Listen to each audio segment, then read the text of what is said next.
Let me tell you, this might be one of the wildest stories in all of professional sports. We're talking about a team that went from a total running joke to an absolute dynasty. This is the unbelievable story of the Tampa Bay Lightning.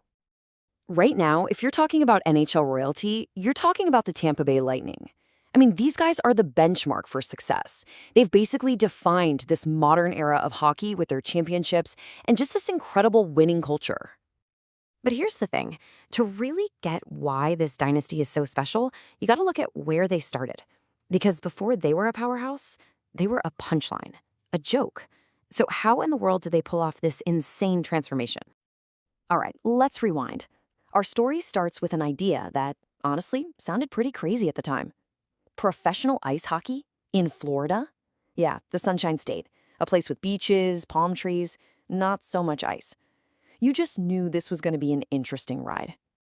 So you had the hockey legend himself, Phil Esposito, leading the charge. And his group, well, they beat out another bid for one very simple reason. They were willing to slap the full $50 million expansion fee down on the table all up front. Yep. In the end, money talks, right? And just like that, Tampa Bay had a team. And believe me, the team's beginning was just as weird as its location. First off, the name. They called themselves the Lightning because, get this, Tampa is the lightning capital of North America. Okay, then one of their early investors, a guy who claimed to be a British duke, total fraud. And then, and this is a genuinely historic moment, in 1992, goalie Manon Rhéaume became the first woman to ever play in one of the big four North American pro sports leagues. Just incredible. And the surprises just kept on coming. I mean, their very first game, they pull off a stunning 7-3 upset against the Chicago Blackhawks.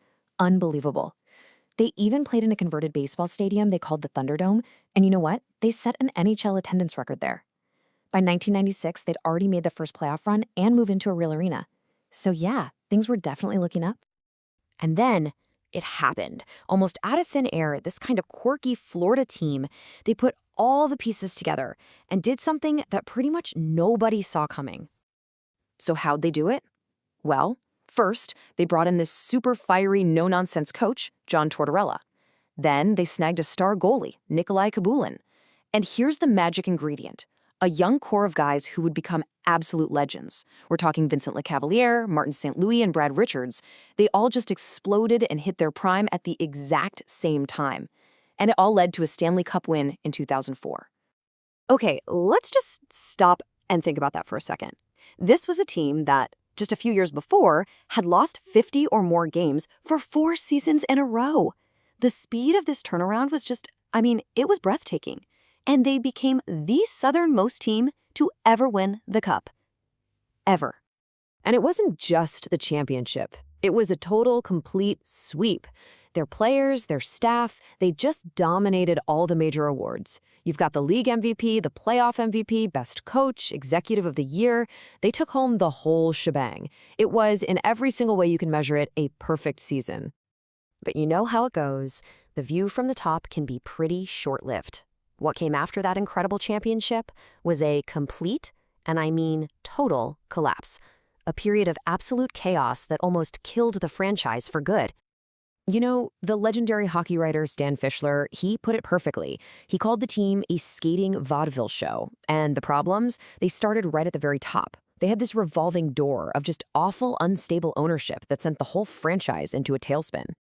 And I'm not sure I can even overstate how bad things got. Seriously. There were rumors flying around about ties to the Yakuza. The IRS was investigating them for back taxes. Forbes straight up called them a financial nightmare, reporting their debt was at 236% of their value. Just think about that. And the ownership circus hit a whole new level of weird when the team was sold to a group that included one of the producers of the Saw horror movies. You can't make this stuff up. It got so bad that even their championship coach, John Tortorella, went public and just blasted the new owners. He called them cowboys, said he had zero respect for them. The whole internal culture was a complete mess, just as bad as the finances. And of course, all that chaos off the ice, it led to disaster on the ice. In the 2007-08 season, the team won just 11 games on the road for the entire season. 11. That was the worst in the whole NHL. They had officially hit rock bottom. But sometimes you have to hit rock bottom to start climbing back up. And from the ashes of that total collapse, a new vision started to form. And this wasn't going to be some quick fix. No, this was going to be a slow, careful, methodical rebuild led by a very steady hand. The entire rebuild really hinged on two key people. First, right at the absolute lowest point of their collapse, they got the first overall draft pick and used it on a generational talent, Steven Stamkos. Then, in 2010, they made a genius move and hired the hockey icon Steve Yzerman as their general manager to basically run the whole show. And Yzerman's approach was the perfect antidote to all that chaos. He was all about stability. He hired John Cooper, who's still the coach today. He patiently drafted and developed guys from within, finding these absolute gems who became superstars, like Victor Hedman and Nikita Kucherov. It was all about a long-term vision, but it paid off incredibly fast. By 2015, they were already back in the Stanley Cup final. And that trip back to the final, that was no fluke. Nope, that was the beginning of a brand new golden era, a stretch of dominance that would absolutely cement their place in hockey history. So here's the payoff for all that patient building. 2020, Stanley Cup champions. 2021, Stanley Cup champions again, back to back. And in 2022, they make it to a third straight final. I mean, that right there, that is the definition of a modern dynasty. Just think about that run for a second. Winning 11 straight playoff series. That is a monumental achievement in today's NHL, with the salary cap and all. The journey from that vaudeville show to an absolute juggernaut was complete. Which really leaves us with one big question, right? Is the Lightning's journey a blueprint that other teams can actually follow? Build through patience and smart drafting? Or is this whole story just a one-in-a-million miracle, a story of a franchise that somehow survived what should have been certain death and managed to find greatness?